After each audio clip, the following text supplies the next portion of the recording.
All right, ladies and gentlemen, let's talk about the subject to addendum. This is generally used for a purchase agreement. So we're getting a little bit ahead of ourselves, but I know you're excited about the opportunity for subject to, so I wanted to at least put this document out there so you can take a look at it, get familiar with it. Nothing wrong with using this along with a letter of intent. Let's say you're going to take a property, you negotiate a property subject to the existing debt. That usually means the seller is going to have a lot of questions. The easiest way I found to get a lot of those questions answered is to simply have them go through this agreement with them as somewhat of a tutorial and fill it all out so it's all complete, have them sign it, and then all the questions are answered and everybody can relax. So that said, starting at the top is basically an explanation of what's going on. It says that the seller agrees that the buyer is taking the property subject to the existing debt on the property. The next section there is it talks about the monthly payments and who's to make the monthly payments. And if you're the buyer, that would be you. It also talks about what the interest rate and the principal is and that type of thing.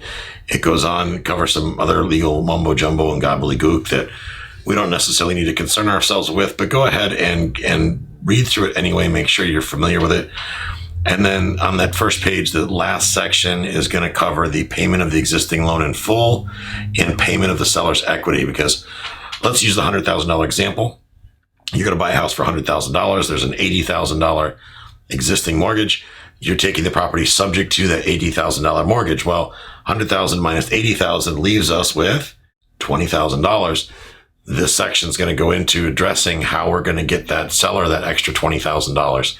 So everything is clear and up front. There's no question. So that covers the first page. Next, let's go down to the second page. Here, it starts getting into the options that you as the buyer have. Sometimes you will sell it to another property or to another buyer.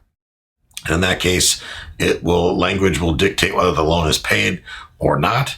Make sure, ladies and gentlemen, that the seller understand what happens in the future. You don't want them to find out.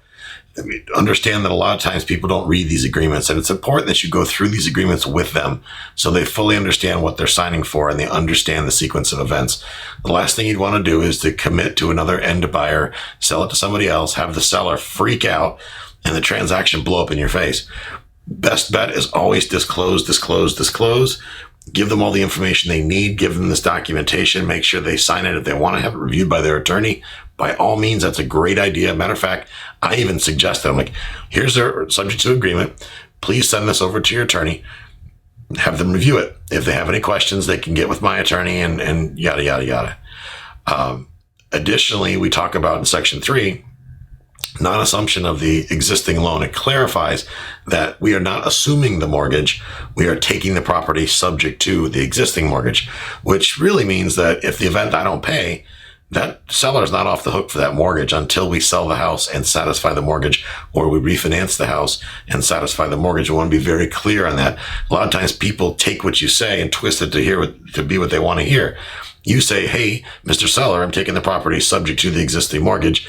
Seller hears, oh, he's assuming my loan. This section 3 says, no, we're not assuming your loan. We're taking it subject to. Additionally, there's a release of liability statement, pretty much a blanket boilerplate statement in section 4. Section 5 is the existing loan and the seller's equity price and terms estimated. So it's very important that you fill in all the blanks that apply. Now, granted, it has a second and a third loan amount. In a lot of cases, the seller only has one mortgage. But in the event they have more than one mortgage, that's going to be addressed here. And go on down the list and make sure you fill everything out to the best of your knowledge and as completely as you possibly can.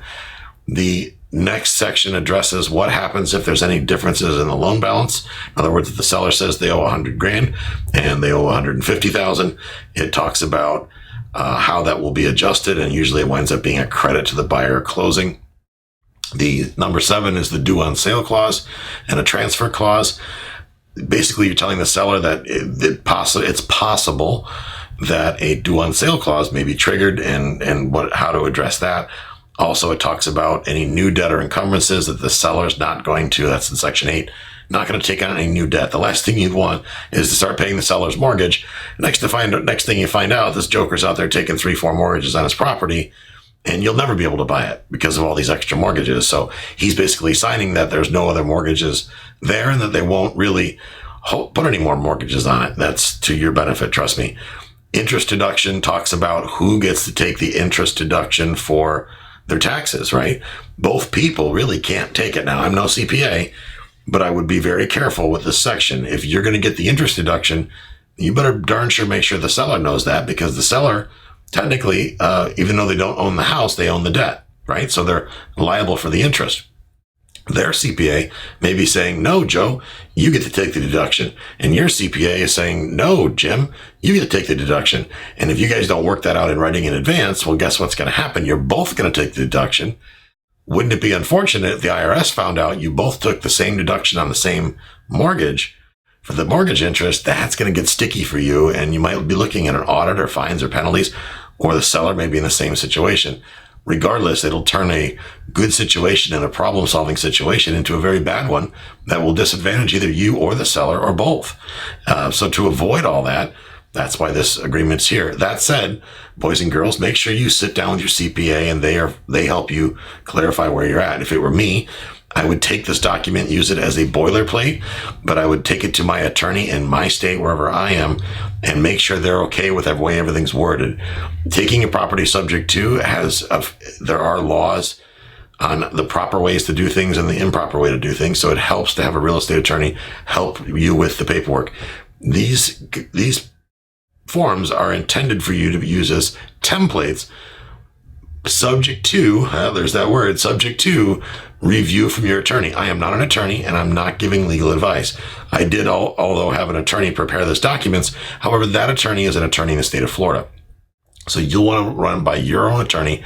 Make sure your attorney is okay with everything as it sits. And of course, the last section is just your signature blocks. Make sure everybody signs off, and there you have it. That's that. So the subject to addendum is done.